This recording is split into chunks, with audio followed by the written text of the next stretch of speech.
আসসালামু আলাইকুম প্রিয় বন্ধুগণ, আপনারা নিশ্চয়ই জানেন যে সম্প্রতি ইরানে জনবিক্ষোভে উত্তাল এবং গোটা দেশে নানা ধরনের নিপীড়নের খবর চাউর হচ্ছে। সম্প্রতি মার্কিন যুক্তরাষ্ট্র ইরানের বিরুদ্ধে সামরিক পদক্ষেপের কথা বিবেচনা করছেন। ঠিক সেই সময়ে মধ্যপ্রাচ্যের মার্কিন যুক্তরাষ্ট্রের বৃহত্তম সামরিক ঘাঁটি আল উদৈদ বিমান ঘাঁটিতে কিছু গুরুত্বপূর্ণ অংশ সরিয়ে নেওয়া হচ্ছে।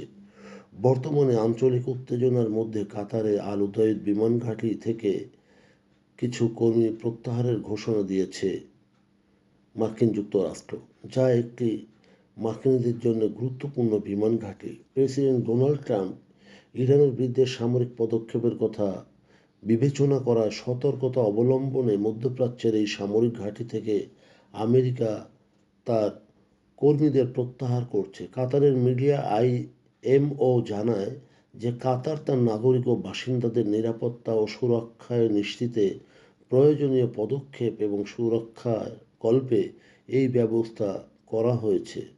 তবে কাতার বরাবরই সংযম ও কূটনীতিক সমাধানের আহ্বান অব্যাহত রেখেছে। মার্কিন যুক্তরাষ্ট্র এবং ইরানের মধ্যে যে কোনো সময় উত্তেজনাকর সুদূরপ্রসারী পরিণতি ঘটতে পারে।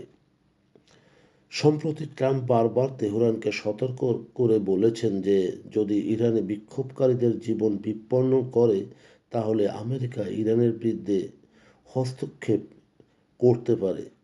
গত 2 সপ্তাহ যাবৎ ইরানে দ্রব্যমূল্যের ঊর্ধ্বগতি এবং মুদ্রাস্ফীতির প্রতিবাদে জনবিক্ষোভ সরকার পরিবর্তনের বিক্ষোভে পরিণত হয়েছে। প্রিয় বন্ধুগণ, যদি আমাদের এই তথ্য গল্প আপনার ভালো লাগে তাহলে লাইক এবং শেয়ার দিন, এবং আজ আমাদের সঙ্গে থাকার জন্যে ধন্যবাদ। আমাদের ফলো দিন এবং সাবস্ক্রাইব করুন।